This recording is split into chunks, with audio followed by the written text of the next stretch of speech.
Fatality.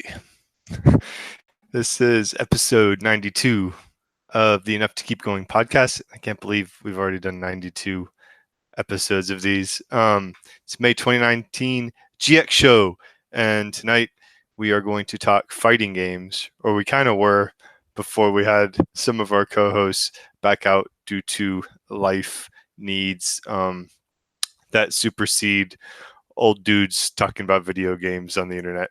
I am your host, Swiss Guard, and I am joined by one genuinely good colleague, Agasicles. How are you doing? Yeah, as opposed to all those disingenuous colleagues who are not on the podcast tonight. Well, I'm going to just let that kind of dangle because, you know, some of us are here and some of us aren't. I'm just saying. No, I mean, they seriously did have some work to do, so they couldn't make it. They might be able to drop by in the middle of it, and we would be happy for them to interrupt us whenever they so please. I'm a little disappointed though, because Prime did pitch tonight's episode with a fighting game theme, because Mortal Kombat 11 is coming out, and he actually has played it. So I have not played it. And then DB actually, it looks like in the agenda, had 2 fighting games that he did. So he really went all in on the Pickz Playz assignment. Doesn't, unless you slip something in and you forgot to update the agenda, it doesn't look like you played any fighting games recently. Is that accurate? That's accurate, and there's a reason for that. But yeah, we can get into that during the fighting games discussion, or all right, cool. However you see fit. So for the Pickz Playz, you're stuck with one Swiss Guard and Dragon Ball FighterZ for the PS4.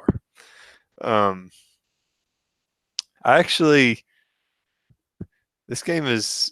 I was excited to play this game because I've been watching Dragon Ball Z with my kids recently, and we're actually at the point where Goku is fighting Captain Ginyu during the Frieza saga.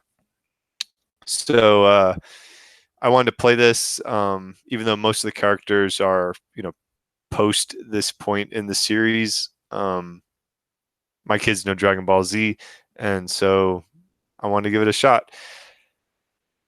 It's different. I'm a Soul Calibur guy, so this was a very different style.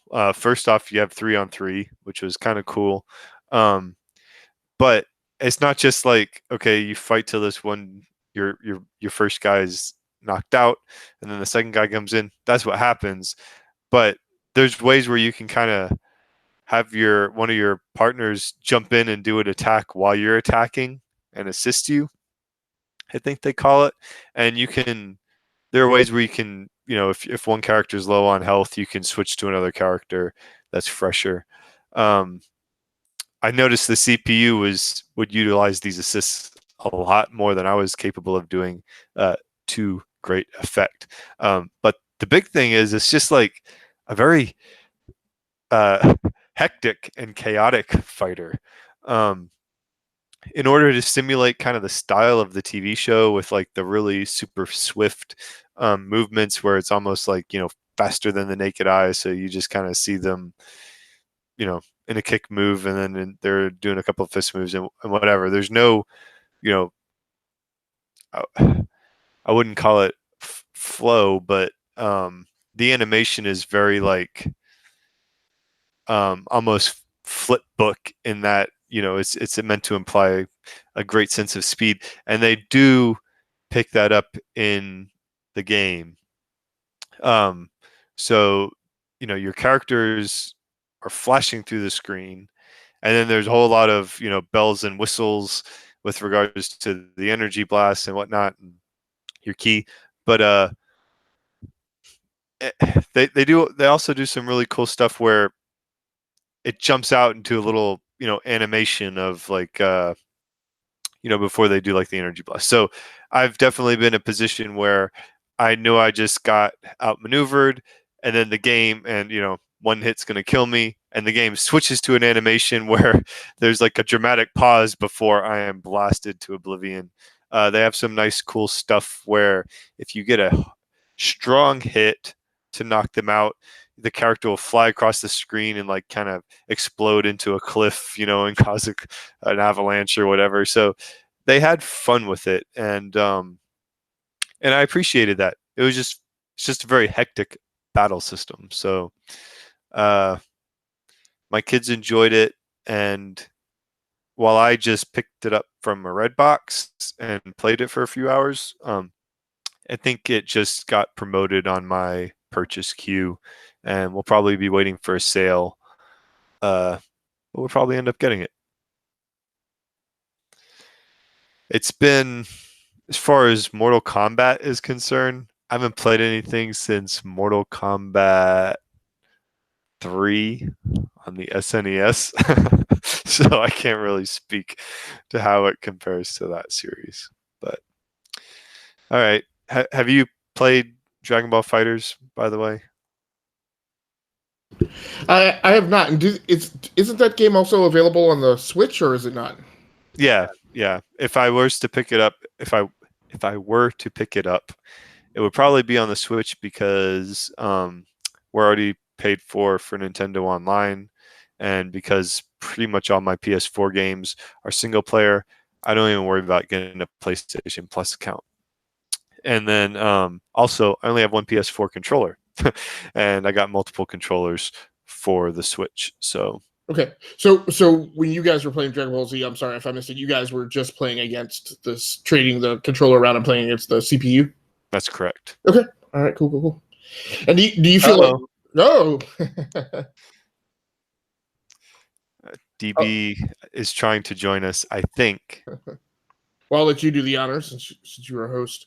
I guess one question I had was, do you feel like the game scales pretty well? I mean, in terms of, is it adaptable in terms of it's good for younger button mashers as well as my 5-year-old defeated the computer doing exclusively Kai Blast. Okay.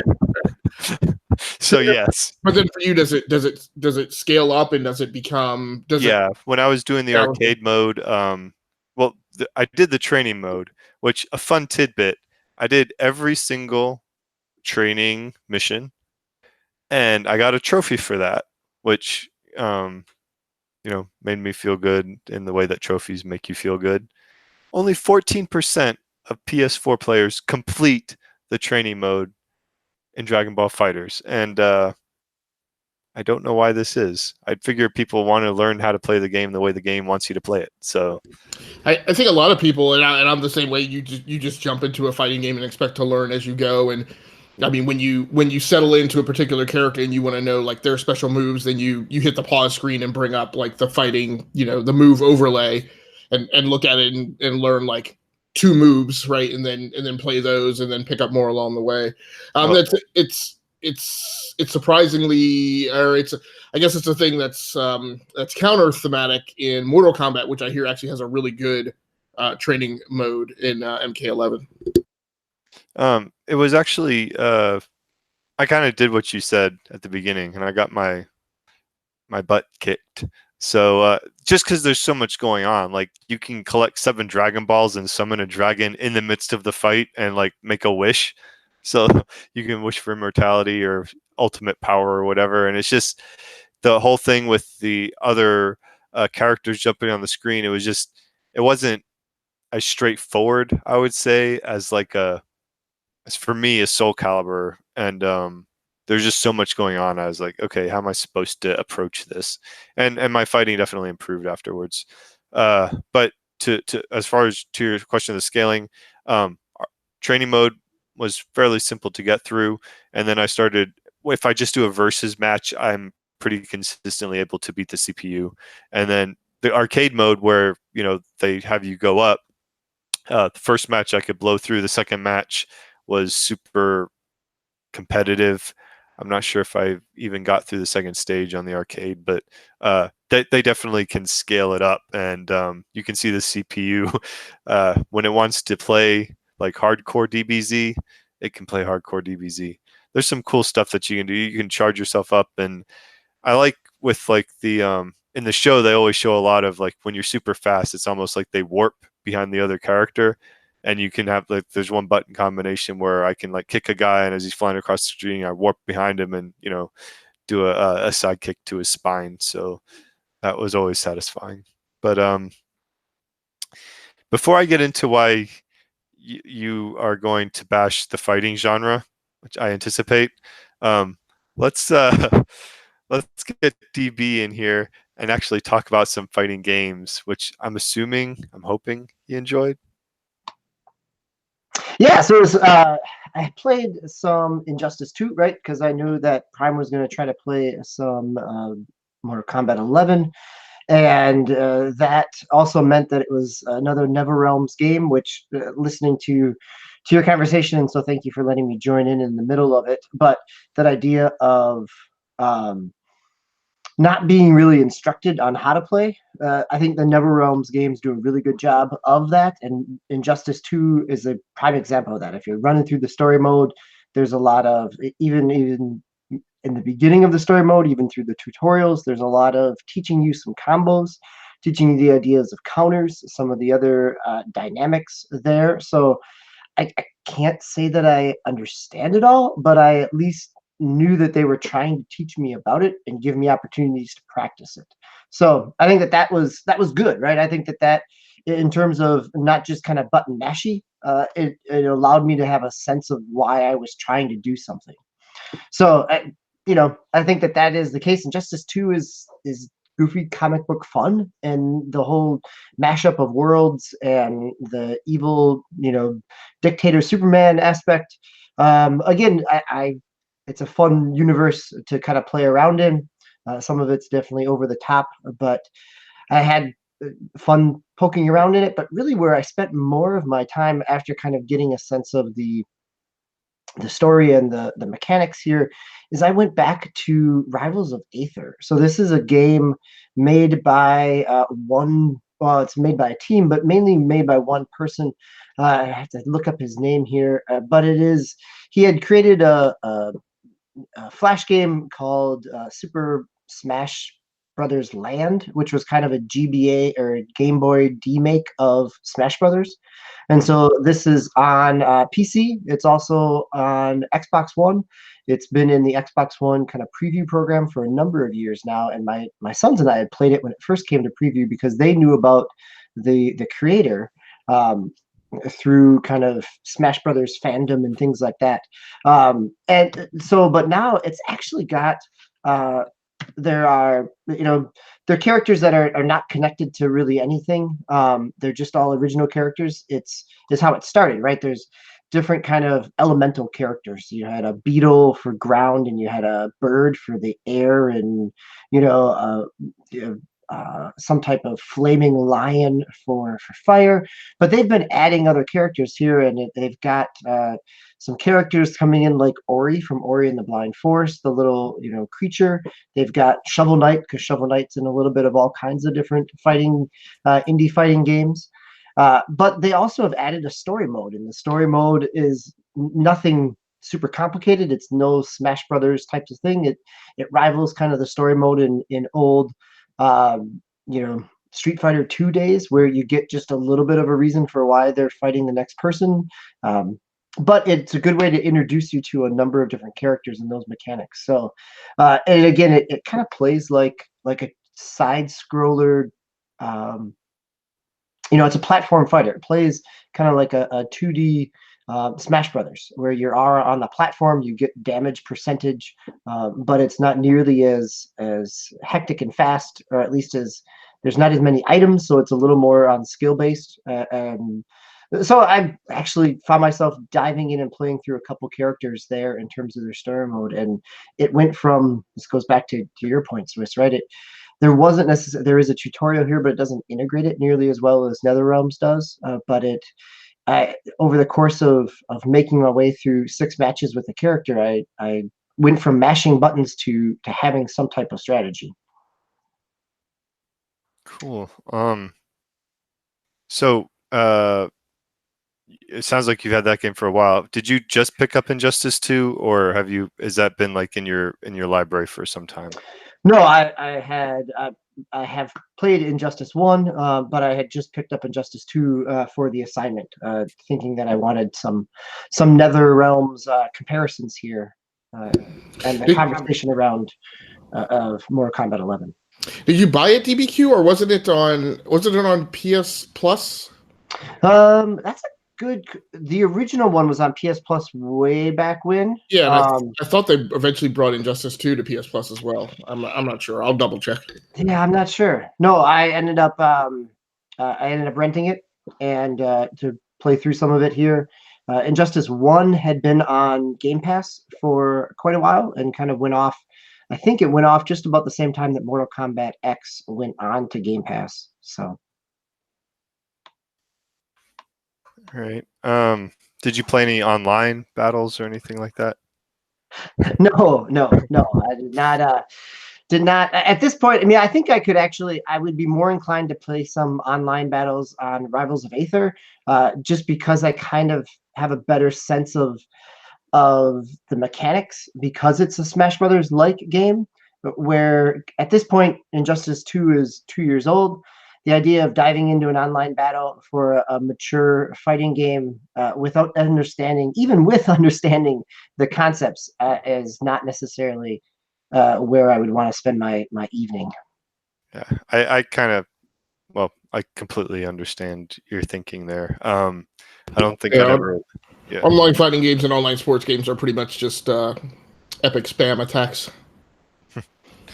Well, how about we use that as a nice segue into why Agasicles decided not to participate in tonight's Pickz Playz assignment. Yeah, it's a pretty heavy topic, and we don't have to go. We don't have to go super deep into it, and we can definitely skirt, certain corners of the topic. So I had full intentions to play Mortal Kombat 11. I apologize. I'm trying to. I don't know if I can get to it here. I'm glad I'm not the only one that was moving around on camera tonight, so that's good. Yeah, unfortunately, a last minute. You have a prop, but it's not accessible. Yeah, it's actually right here, and as you can perhaps see, it's still in the. Oh, it sounds like plastic there. Yep, still in the wrapper. It's still mint condition. Yeah, and as required, because I submitted it for Amazon refund. So it's a little interesting. So obviously Kotaku and one other website who I'm not as familiar with, probably because they're not as popular, ran articles, I think last week, about some of the past behavior of Ronda Rousey, having said some things that were disparaging to transgender people, and then some things she put on Twitter about the Sandy Hook event kind of being cast in the light of being a Sandy Hook truther, and I kind of weighed what I wanted to do about that, and more in my older age, I hate to say, I am definitely skirting away from creators and content and celebrities who are arrayed aligned with philosophies that I don't personally agree with.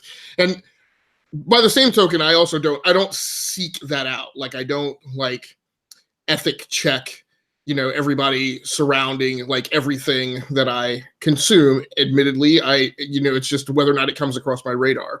And somebody could say, well, then you're just responding to things that the media posts because they're the ones who choose what issues to raise up about certain people. And that might very well be true. But it's kind of like, if I see you and I'm an associate with you and I don't know anything bad about you, then I just treat you based on the merits of what I know about you. But as soon as I find something out about you that I don't agree with, then I have to act on that. I can't just turn a blind eye. So And again, there were, one of these two incidents, she apologized for, a lot of people said, well, she apologized for it. So that's that, you let things go when people apologize. I'm like, well no. I let things go when people apologize and they show a pattern of behavior that tells me that they truly regretted things that they said. I haven't noted that to be the case where she is concerned. And all those things are public knowledge. And at the end of the day, I decided, well, I believe that, NetherRealm Studios and Warner Brothers or somebody had to have been aware of that stuff or should have been aware of that stuff and still chose to work with her creatively. And some of the litmus tests I went through, as I said, well, what if that had been her using the N-word? And I there's no question in my mind whatsoever. Any creator who has been on record as being racist against African American people, I definitely don't consume their content. And I decided that, well, I can't. One of my things that I've been critical about people recently is picking and choosing the prejudices that you're gonna stand against, right? And I'm like, well, you can't. It's like, well, if somebody does something bad against this group of people, then I stand against that. But if they do something bad against this other group of people, then I'm going to choose not to be bothered by that. A recent conversation that I was actually in with a streamer, raised lots of issues about things when they are said about women, but then also chose to then categorically stereotype old men. And I'm like, well, when you say old men, you're making a generalization, and that's the exact same thing as when somebody makes a generalization about this other class of people. So I don't understand how you can observe that differently. So at the end of the day, I chose that I was not going to play MK11. And like I said, I filed it for refund with Amazon. It also impacts me a little differently because my kids are women, and again, I'm like, well, what, and again, I do a lot of stuff that I observe a lot of content that I probably wouldn't necessarily want my kids to know that I consume. I have never gone back and gotten rid of my explicit language, women objectifying rap music, just because I haven't been willing to put the time in to go through and triage my music collection. But obviously I don't play that stuff around them, and I don't consume it as much anymore. I tend to skip past it when it comes up. But again, some of those litmus tests, I said, well, what if my kids were, what if my kids wind up being homosexual or in some class of person that, this person has a problem with? Would I consume that content? And the answer would be no. So it's a little unfortunate. I was kind of looking forward to the game. I bounced it off a few other people. A few other people said, look, I consume creative content based on the merit of the creative, based on the artistic value of the content, not necessarily of the people behind it. But again, when you look around the industry and you look at things like you look at things like Quantic Dream and Riot Games and and Ninja and PewDiePie and all this kind of stuff, like at some point, at least for me, I have to make choices about that stuff. So there we go. Yeah, I commend that. I think really, that's being able to take a stand on it is good and important, and I happen to agree with you in terms of that. So, and from your perspective and from the perspective of a consumer, the way to make that stand is not only to be vocal about it in the avenues that you can, but then also to vote with your dollars as well. So it's completely legitimate to do that. And I think your rationale makes a whole lot of sense, and I'm glad you could share that with us. In what capacity was Ronda Rousey involved in Mortal Kombat 11? I didn't know that she was even involved in it. So she was she was hired as the voice actress for Sonya Blade, which again, that has its own thing around it. Like she didn't do a particularly great job. Is the general opinion. People also aren't clear as to why they didn't hire the voice actress who's been doing that character, who is fairly well regarded, I think. And so I don't, at the end of the day, I don't even know, was Ronda Rousey just hired as a marketing thing, to put her name on the package, right, to make it attractive to people to pick up, maybe to market and encourage some people who might not normally play the Mortal Kombat series. I don't know, but again, to me it was a superfluous choice that was unnecessary, because it didn't really add a lot of value to the marketing campaign, or it's certainly not to the creative content of the game itself. So I just, at the end of the day, I was just like, well, you went and hired this person that kind of had a stink around them from past transgressions, and in my opinion, it was not needed. Yeah, I mean, no matter your political persuasion, don't. I would agree that voting with your dollar is a very prudent thing you can do as a consumer. Yeah, and I'll add that to that, because I'm sure for anybody who listens, people who listen to this are gonna, again, the internet is very very obsessed with the idea of outrage, whether on the liberal side or the conservative side, in the effort to gain attention. And again, I didn't do this to gain attention, right? When I made this choice, it is not in my Twitter feed. It is not on Facebook. I didn't stand on a platform and shout out that, that this is what I did. I'm also not necessarily telling everybody that this is what you should go do. Everybody has to do what I did, which is take an introspective consideration of it. And I waited for, a number of hours before I made my final decision. But I think it's a thing that you have to give some time and thought to whether it bothers you. And if it does, whether it bothers you or not, either way, I think, as I always say about everything, you need to spend time articulating that to yourself and being capable of communicating it to others, so that you are satisfied that you fully understand yourself and the choices that you make. All right.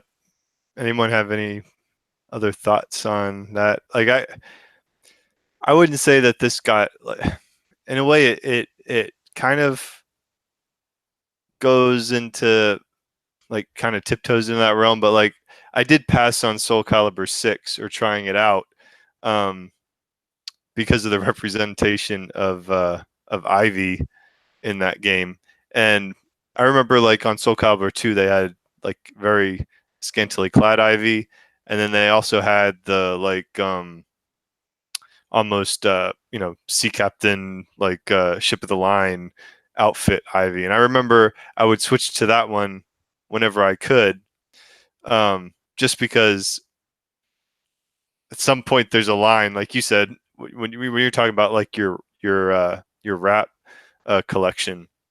I was sitting there thinking, okay, if I had Soul Calibur 6, and I know my kids are probably going to watch me play it, how do I want to explain this? And I decided I didn't want to have to deal with that, and they can make the decision to make the game in a certain way and appeal to certain demographics, and I can make the decision not to financially support them. So that's the free market at work. Yeah, I mean, I think we do that for other mediums, right? I mean, people have no hesitation about not picking up an artist because of a political statement or having blowback about it, or there are plenty of movie actors, and Mel Gibson could speak to this, right, that have seen their careers go down because of things they have said. So it's we do this in other medium, and it's part of kind of living a social life in terms of social media, that you have that ability to be out there more than when you're out in the public eye, whether you're a creator or a content creator, as you mentioned, Agasicles, that this is one way that as consumers of that, we have the ability to give some pushback, or at least give some feedback on this as well. Yeah, and I would say it was also a matter of timing, right? I mean, I will probably admit, had it been out of the package, and had I already played it, I probably wouldn't, go through the effort of doing a 180 to try and send it back. Because I don't think Amazon's return policy would permit it, or it would have given me some problems. I would have just elected to, well, maybe the next time around I don't do, Another Worlds game. So yeah, like I said, it's just one of those things that happen, and I think people need to give it some thought. That all being said, I don't mind fighting games. I actually like fighting games. I played Injustice. I think I have Injustice 2. I think because it was on PlayStation Plus. I love Soul Calibur. It's one of the reasons why I initially fell in love with the Dreamcast. They are things that you don't play through them like an open world story driven first single person game. They're a thing you play through a few times to see if you can beat all the CPU fighters and unlock all the stories. That was the thing I used to love about Soul Calibur is you would get the little things. And I like Mortal Kombat 10, which I own. And I'm not gonna, send that back or trade it in or whatever. And I loved it because of like it's a little movie, just like Injustice was. It's kind of you could take all the Injustice cutscenes and piece them together, and you would have a pretty doggone good Warner Brothers animated movie. So, but yeah, fighting games are cool. Real quick, I have one last question on this, and then we can pivot back into game discussion. But you touched on like the Twitter, like everything is like outrage and nowadays. Do you have concerns about like somebody being basically, to use like the Orwellian term, like becoming like almost an unperson, in that like, okay, they have an opinion that isn't necessarily go with maybe, I don't even want to say society at large, but like the loudest of the social media echo chambers that's cutting across the grain. And I'm not talking about something like, we need to put the Jews back in ovens. Like I'm not going there, but it's very tempting to perhaps tell somebody, well, your opinion is dangerous, and therefore we are going to treat you like somebody who is saying we need to put Jews back in ovens. Like, I guess, how do you balance, and I'm musing, how do you balance your decisions as like a consumer and everything versus like the propensity for outrage, blacklisting that could go on in the society? Yeah, that's a tough one, and I guess and I can't I can't sit here and say that I've never been that I've never been culpable of a rant. I certainly have been. I've had a hot button issue set me off on Twitter, maybe on 2 occasions I think in the past, where I actually put profanity in my tweet, which I would claim 98% of the time I never do. But on 2 occasions, something that a company did or something that a group said, set me off. And again, 99% of what I put on Twitter is all about tech and the industry and gaming. I chime in here and there on a political issue, but it's not predominantly what my Twitter feed or my Facebook page is about. I think what you're getting at, Swiss, is like, I don't like the way people behave now. Like, I don't understand. And largely, I guess I ascribe to the notion of it's fine for you to disagree with something, but try not being a prick today, right? Like, I saw, and he's a good friend of mine, and I think that's where I struggle with it. I struggle with it the most. I get that, and I'll claim, I don't know, I don't want to say the younger generation. I get that a lot of people do it under anonymity and I will say age. I won't say younger generation. I'll say age. There are things that I got outraged about and angry about when I was in my 20s, right? Like people passing me on the right on the highway, or people camping out in the passing lane, not passing anybody. Like, those things used to enrage me.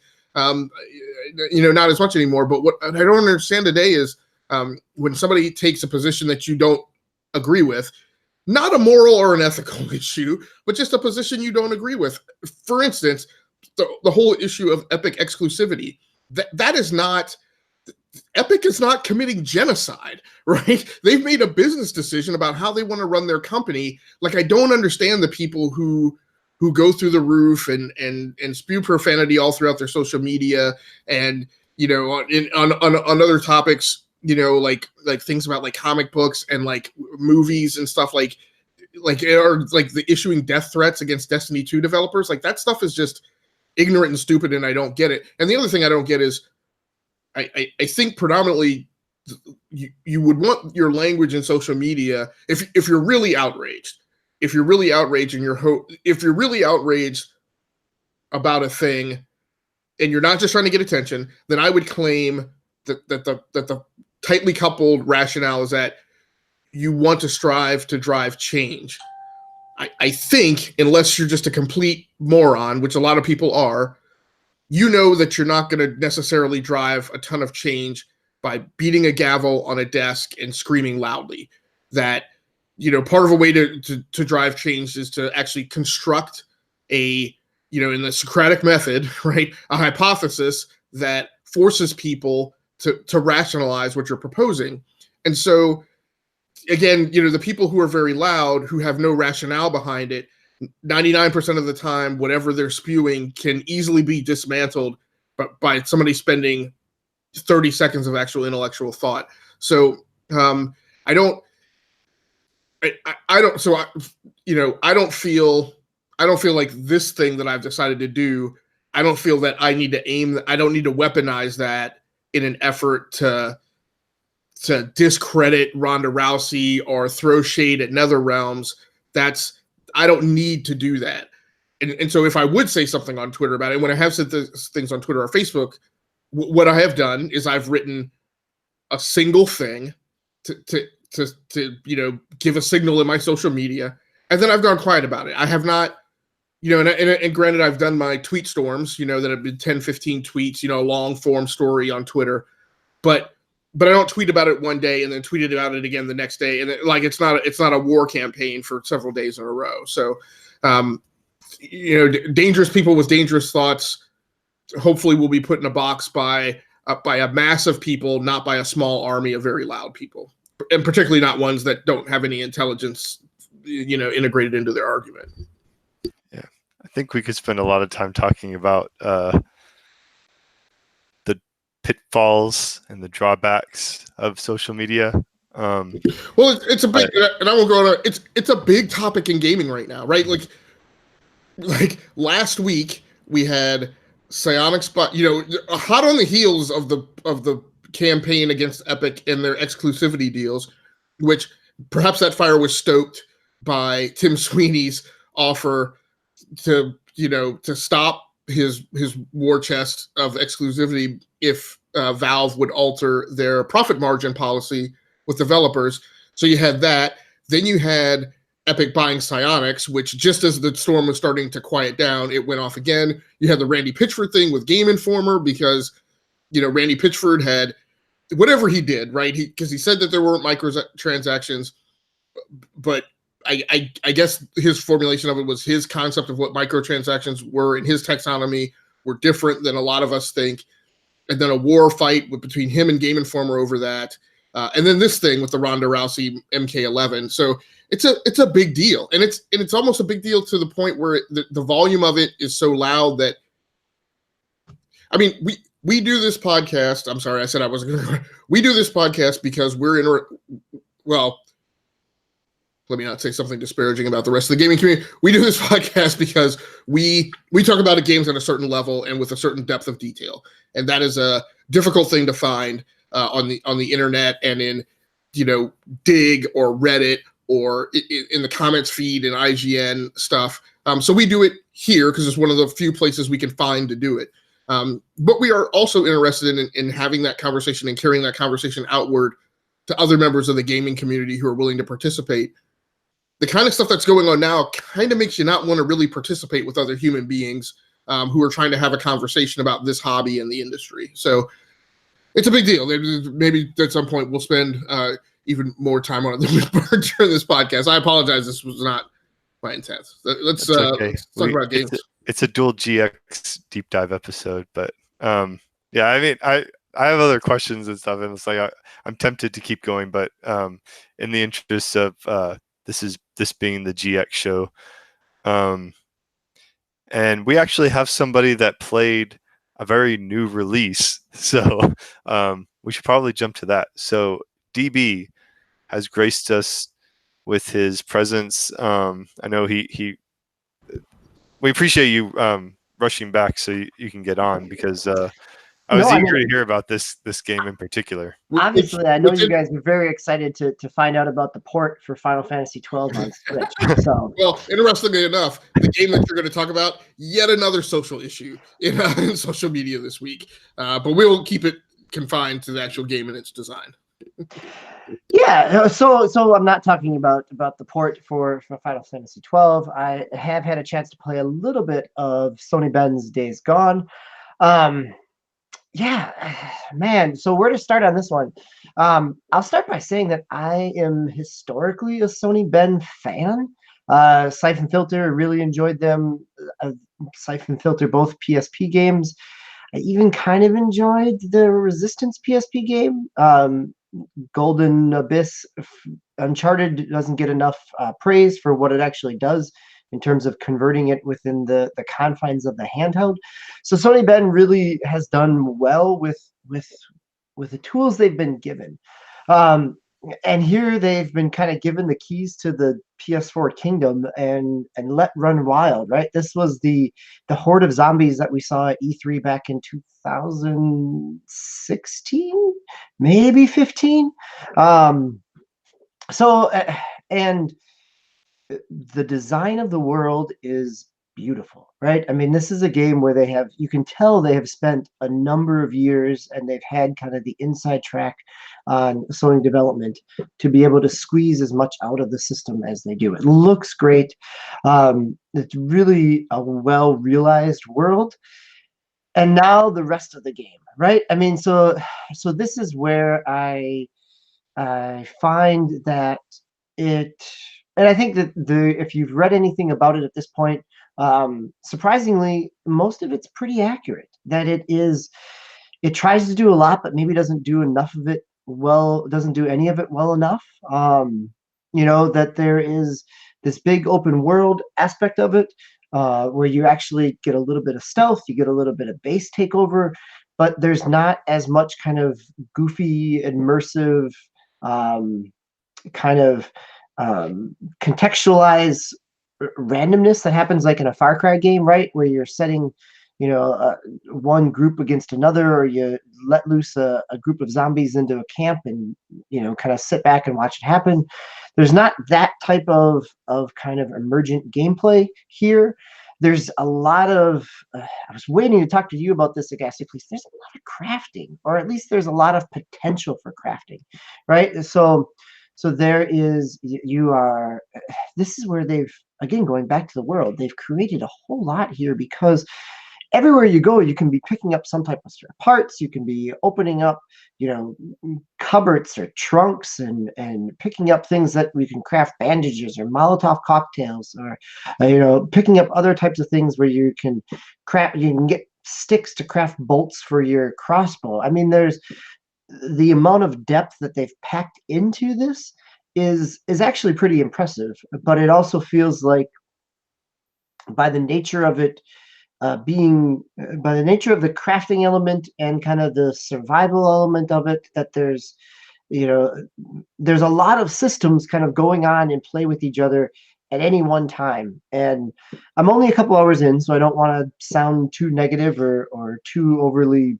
optimistic, is that it also, because it's trying to juggle a whole lot, it's hard to stay connected to it. And I think the other question here is, if the world was different, if it wasn't a zombie apocalypse, would it be a little bit easier to connect into? And I think the answer is probably yeah, right? I mean, I'm somebody who bounced off of Assassin's Creed Odyssey multiple times, but still ended up coming back for 100 hours of it because I enjoyed the world.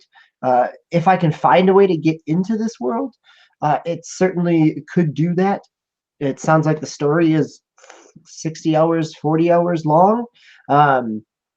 But because of the nature of kind of the setting, it's been hard to get into as well.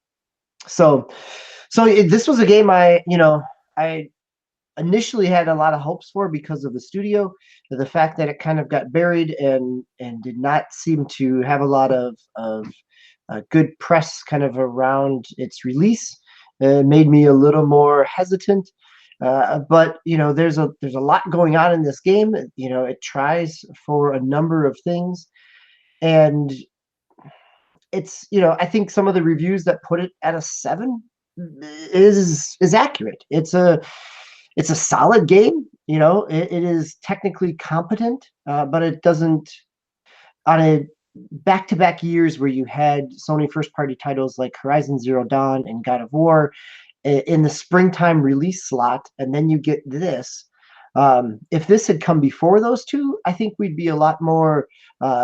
You'd hear a lot more praise about it, because it is not a bad game. It's just a game. So how about that for a review, or at least a quick hot take of it? That's good. I was kind of curious about how long did you play Horizon Zero Dawn? Oh, maybe only 10 hours so far. Okay. For me, one of the things I liked about it was, one, the story had a cool sci-fi. It's a cool sci-fi story for me. But two, when I was out in the world, initially, you get powered up enough where you kind of feel in control later. But initially, I did feel the danger of being out in the wild. I knew I could come up against some robo whatevers and not survive. So there was some tension there. Do you have you experienced any of that, or is that just kind of the meh aspect of it? Is it just, it feels like it's just this open world and it's just funneling you to a mission, but you don't actually feel like you're in a zombie apocalypse? So actually, I thought of that because I shared that experience in Horizon Zero Dawn. There was a lot of the beginning of that game where I was, visibly tense on my controller, until I did get a point where okay, I feel like I can take something down without really worrying about it too much. There is some of that. I thought of that just the other night when I was playing. I am still kind of creeping around here and nervous about stumbling into something. But I think the piece of it where even once that tension kind of turns and you do get a little more, I get enough ammo to kind of keep myself going, and I kind of figured out the bandage crafting pieces, so I knew that I could escape a fight. And truthfully, I'm playing on easy, so I gave myself a little bit of freedom there. There's also some of the my bike still needs gas, so even though I am getting powered up in a fight, I'm still not necessarily free to roam around a little bit because of some of the other limitations there. So I think it's successful in giving some of that tension that you and I experienced with Horizon Zero Dawn. But maybe it feels different because there was this uniqueness to Horizon Zero Dawn's world, where it was kind of similar but still foreign because of kind of the post-apocalyptic aspects of it versus just the zombiness of it. So yeah, I mean, I guess, and maybe that is a good point, that if I was a little more forgiving on the zombie narrative, there might be more here. And truthfully, while I'm saying that it's a fine game, I also know that if it comes back up on sale, there's enough there that I'm interested that I'll come back to it to pick it up for $20. But again, not kind of the prestige Sony first party that we've come to expect. Agasicles, do you have questions? Because you and I talked a little bit about this, but you were kind of curious on where this was tracking in terms of gameplay as well. So I want to say first, sir, on behalf of the American people, that I appreciate your candor and I appreciate your time spent with us here this evening, but you have failed to answer some critical questions that this committee has for you. And so in order to put you squarely in the hardball center spot of the target, whatever that means, sir, I'm going to kindly need you and insist that you rank the following 4 games in order, sir: Days Gone, Horizon Zero Dawn, Anthem, and Red Dead Redemption 2, sir. These are the questions that the American people want an answer to. Ooh, that's a good one. So actually, I was thinking about this, in a I for as much kind of shade as Days Gone has gotten in the gaming press, comparing it to kind of some of the other big releases of the springtime, which are not a lot, and Anthem being one of them, it is it functions. It's not broken. So now that I've done my best political committee hearing answer of not answering your question, I will actually go ahead and answer your question. So again, to restate, I'm ranking these in terms of my own personal preference. So I would put Horizon Zero Dawn first. This, I think, and I would put Anthem last, and then in the middle there is I would say that narratively and world building wise, that Red Dead Redemption does more. I think that it certainly is obviously more ambitious as well. But I would say in terms of player onboarding, I actually played Days Gone from the very beginning rather than kind of stumble through a menu and wait to open up a couple drawers. So I think in terms of game design, I would say Days Gone is actually more of a functional game at that point. Glad you said that, because that was literally going to be my next question. Is like when Red Dead hit,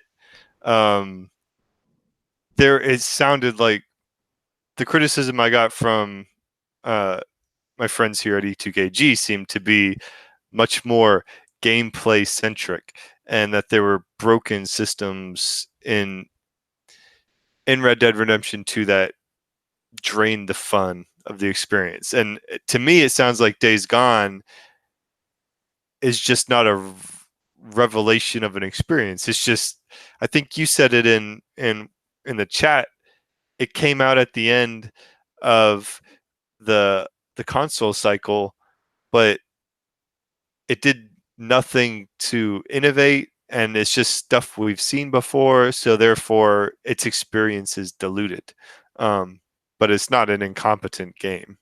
Yeah, and I actually would have thought, and these are my impressions and takeaways from hearing you, DB. I would have been, despite Senator Agasicles hardball, that persona that comes out every once in a while to put you guys on the spot. I would have been fine. I would have accepted, even though I didn't pitch it as such. I would have accepted, say that those games are tied, because my sense of it is that, and what you're talking about, I think, Swiss, is that my sense of it is that both of those games have a bathtub. And the Red Dead Redemption bathtub is on the front end of the game, and you need to clear those first 3 to 4 hours, and then it can still apogee and then slip back down in the bathtub. But once you clear those 3 or 4 hours, what I will say about Red Dead is there is kind of a weekly Little House on the Prairie kind of feel to it, where there's a sense that you're developing that character, and there's a story and a tapestry and a fabric of that world. It is not always super interesting. It's like those scenes on Little House on the Prairie where there's just like building a fence and freaking nailing fence posts into the dirt for like 15 minutes of the show. But that's still a thing that's in your head. My sense of it is that Days Gone gets off to a better start, and as DB mentioned, doesn't give you that upfront friction and onboarding, which is what I had a huge, and for me, like, it's a very specific thing for me as a gamer. You can't give me that friction up front, because I'm not gonna stick with it. Like, I've got other things to do. I'll stick with it until the next new release comes out that I'm focused on, and then I'm gone. I think Days Gone puts a little more meat up front, and you don't get that bathtub. But after a certain amount of time, there's not as much progression, there's not as much storytelling, there's not as much world building, and it's just slogging through the linearity of it, and you wind up hitting that bathtub, on the, after that. The front 4 hours maybe are okay, probably a little bit further than that, but then my sense of it is that you then get that same bathtub you get on Red Dead Redemption 2, but you just get it later in the timeline. Yeah, I would say from my experience, but also from listening to a lot of other people and reading about it, so that's true, right? People who are bouncing off of it after the 20 or 40 hour mark, that there's slogging through it for the sake of slogging through it, that it's, there is the potential, and I've heard this from many people, that, you know, they keep waiting for it to do something more than it is, right? It kind of shows its scope relatively quickly, and I think you could really enjoy that. I think they, to Sony Ben's credit, they put a lot in the game. So if you are somebody who enjoys it, or if you've picked it up and you're going to commit to it, there's a lot to do, right? I mean, there's the potential to do a lot with it, but whether or not, when you could do a lot in Red Dead, you could do a lot in Assassin's Creed, which you could pick up for $20. You could do a lot with the Division 2. There's all kinds of other games that are out there right now that fit in this same mold.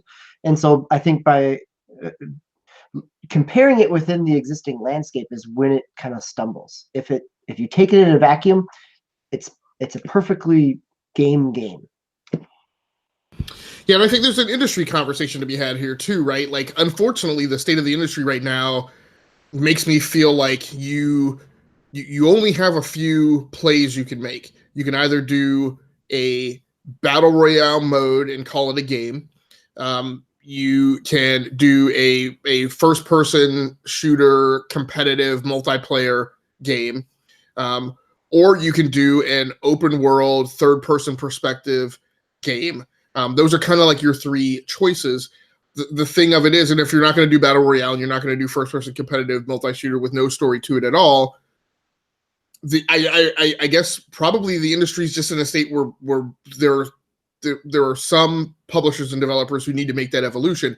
Ubisoft, it's a criticism to them a lot of times, but admittedly at this point they've done the most reps of any publisher / with subordinate first party dev studios to do that type of genre. And quite frankly, I think they have the best formulaic approach to it in the industry right now. Again, you can consider that a knock. I mean, you kind of look at all Ubisoft games, they're kind of all third-person action-adventure, open-world games, but they're selling and they're popular. And quite frankly, a lot of them are becoming critically acclaimed. I mean, like, you look at the Ubisoft franchises, and the worst thing you can kind of say about them is that Watch Dogs is their worst franchise. And I'm like, there are plenty of other publishers who would kill to have Watch Dogs as a franchise. And it's interesting here in this choice, and it's going to be interesting to see what the manufacturers do, within their own publishing houses. Sony Bend, hasn't really done a big game for about 12 or 13 years, right? They did Siphon Filter Dark Mirror, which was, a follow-up to a PlayStation 2 Siphon Filter game that came out in 2006. They have since then done a few PlayStation Portable games and a couple games on the PlayStation Vita, which unfortunately numerically nobody played. Again, I'm using that binary term in the extreme because not a lot of people own Vitas, and they haven't done any. They've done nothing on this scale for 12 to 13 years, and you could actually argue that Siphon Filter wasn't even quite at that scale. Well, and Siphon Filter, the last one, well, I guess, yeah, they did Omega Strain, right, which was the PlayStation 2 game. Well, they did, so wasn't Dark Mirror also on PlayStation 2? Dark Mirror was ported to PlayStation 2. It was originally a PSP game. So, okay. All right. Yep. So yeah, again, I like the studio. I think that.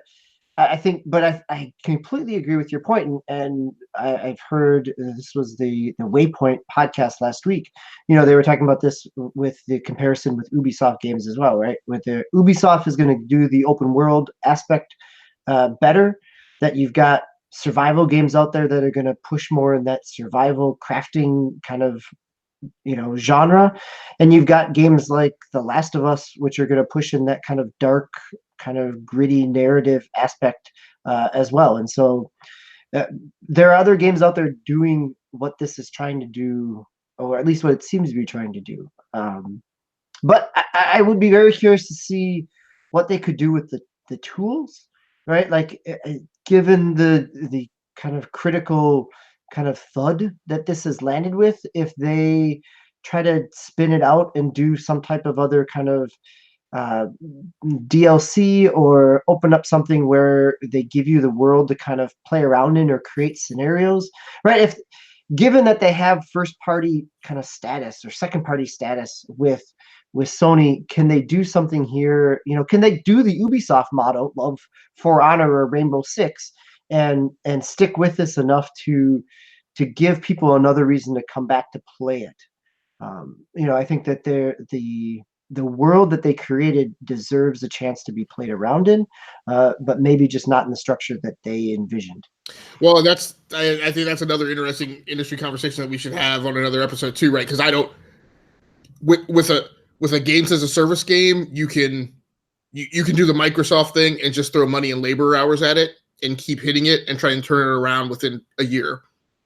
I don't know that you can do that with Days Gone. Like, it's unfortunately those games kind of they need to be at a certain level out of the gate, or else like the notion of return purchasers or people coming back to it, or you know second chance purchasers. I mean, your best hope for that kind of game, and I don't know what it does for you monetarily, it is for you to put it on PlayStation Plus or PlayStation Now and hope that gains you some more subscribers or something. I don't really know how that plays, like, because that type of game is the type of thing that I wind up playing on Game Pass, for instance. Sure.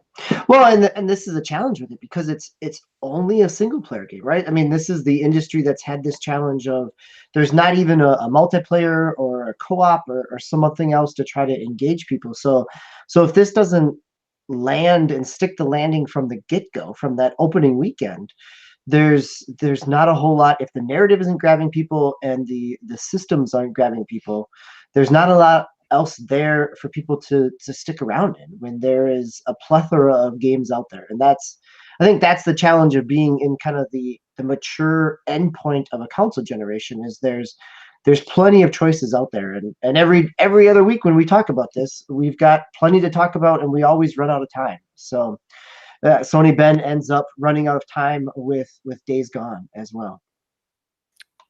It just felt like for a long time they have not been hyping the game. So I mean, like you said early on, they must have seen this coming, and I feel like, you know, recouping what you can recoup. We might have like a classic Ubisoft for Bethesda 2 months and 50% off type thing coming down the pike.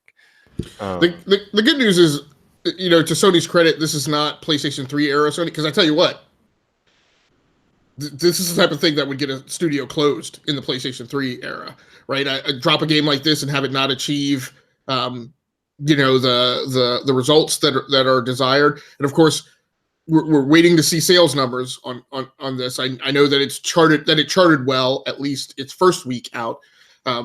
It puts Sony in a very interesting strategic position for the State of Play, which is supposed to now happen on Thursday, because from my perspective, this was one of 3 tentpole games that kind of were supposed to carry out the remainder, so to speak, of the PlayStation 4 generation, right? You had this, you've got The Last of Us 2, and you've got maybe Death Stranding. And if anything, Death Stranding is just a talking piece that evokes this mystification of the PlayStation platform, even though that thing may never come out. And I think it gets talked about and given a lot more accolades than Sucker Punch there. Sucker Punch is also doing Ghosts of Tsushima. That was the other one last year that they really tried to hammer.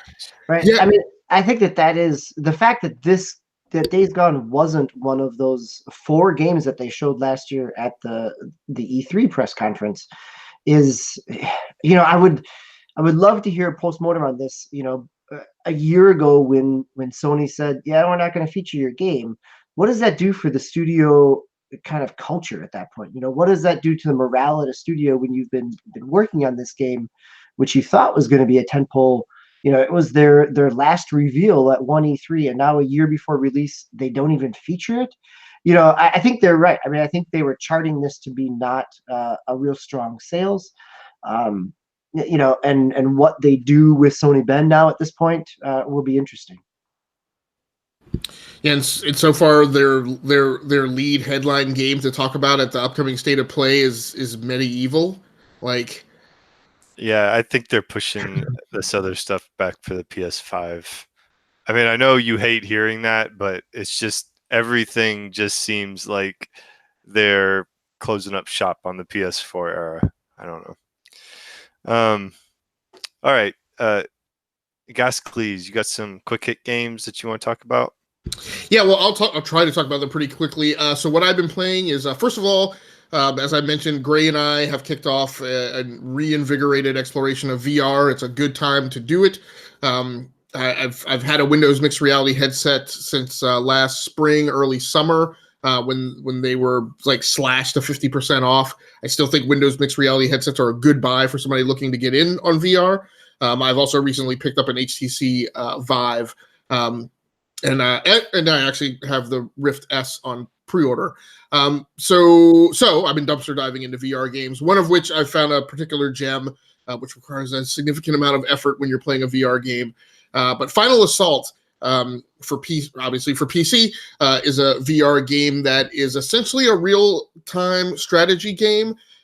It's really wonderful. It's wonderful in the way that RTSs are at their best when they keep you hyper busy during the real-time combat. I also love the fact that it kind of follows that Rome Total War mold, in that there is a strategic map phase where you move pieces about on the map like chess pieces, and you kind of at a higher level orchestrate this grand strategy of maneuver on a large-scale map, and then you zoom in for conflicts and take relatively direct control of the forces on the tactical battlefield. I say relatively because it's VR, and it is I want to call them magic wands. It is a VR controller based game. There are some severe differences in control kinematics in comparison to mouse and keyboard on a PC, that some of which are very helpful, in terms of there are, at least at this point, there are always two primary offensive lanes of approach on the maps. And when you command a unit to be created, you can set it on one of those offensive paths, and it will track all the way across the map to the enemy base, so you don't have to micromanage it as closely. Ground units, you don't have to micromanage as closely on the battlefield. Air units, essentially, when you deploy them, they always deploy in what military terms is called a combat air patrol mode. So they go to a set point. I think maybe they conduct an initial attack, but then they just circle that area. So those have to be micromanaged. Again, those kind of balance each other, which I'm starting to understand now. I did not understand my first couple hours in the game, and it was very frustrating. I was like, why do I have to micromanage these air units? But it's the balance of not having to micromanage the ground unit. So that game is incredibly, incredibly fun. You need some space for it in VR. I almost always play VR sitting, because my studio isn't really laid out for room scale, although I can do some room scale stuff. But I went to standing position with that game because you're often like, because you need to toggle one unit all the way across the battlefield, you'll often find yourself just like leaning and reaching out to grab that one unit and point it in one direction.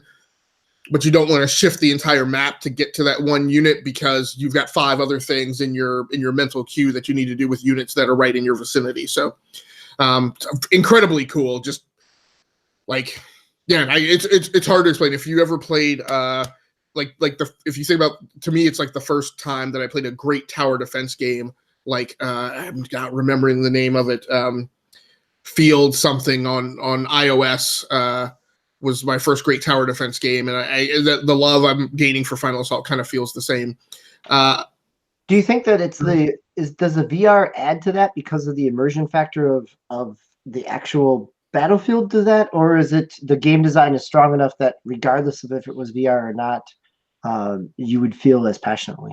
No, it's definitely a thing that is tilted specifically in design to the VR experience. It would be too simplistic if it were a true if it were a conventional RTS with mouse and keyboard, but because it leans on a more, almost, I wouldn't say visceral, but it leans on a more kind of hands-on direction of units. Some of that stuff balances out.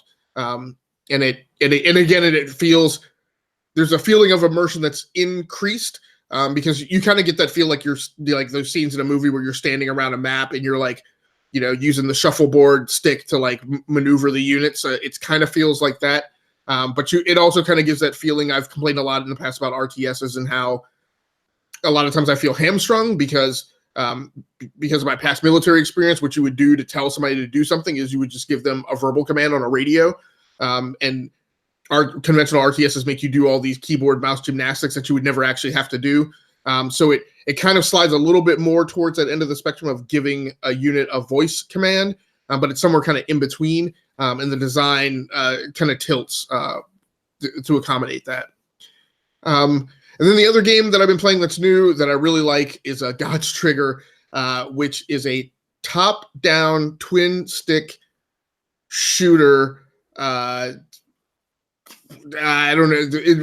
Some other modifier needs to go on the end of it because it's not like a twin-stick shooter where you push the right joystick in one direction and you just spew an unlimited array of bullets across the screen. It has some of the trappings and conventions of a third-person action adventure game in terms of your ammo is limited. You need to juggle weapons. It's got a lot more pullback to it, I guess is what I would say. That really increases the difficulty. You mentioned super fast enemies at the beginning of the conversation tonight, Swiss, and it's a lot like you get when units on the map go aggro. There are some that just the speed in which they close on your position is incredibly fast, and they're almost undefeatable, and you definitely get pushed into a thing of where you have to maneuver and fire, but again your ammo is not limited.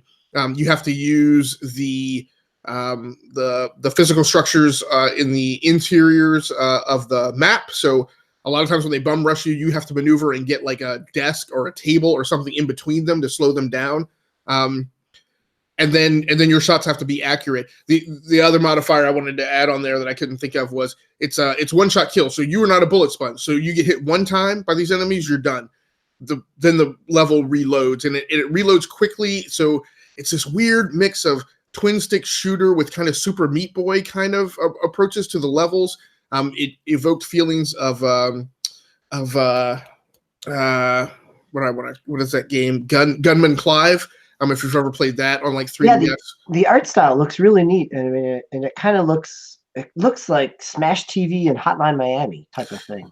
Yeah, it's almost kind of cell shading feels like in certain aspects. It's definitely kind of animated, but yeah, it really ratchets up the difficulty. Melee is like your timing and hitting a melee hit has to be perfect. I guess the last thing I'll say that characterizes it is it's a twin stick shooter, which generally I would say the design ethos that predominantly characterizes twin stick shooters is you really only have to have like two buttons, the two sticks, right? You move and you shoot, and you point the direction in which you're going to shoot. You have one button to kick off a super. This game like literally uses every control surface on the Xbox controller. You can dash, smash through doors. There are two characters, and you have to switch off between the two characters because there are certain parts of the map that you can't traverse to without being the other character. Because some walls you can barge through, some you have to teleport across to the other side. When you barge through a door, if an enemy's on the other side, you will knock them down. So in some parts of the map, you have to barge through the door, take out the first person by smashing through them, and then rapidly engage the others. Sometimes the enemies have far more powerful guns than you do.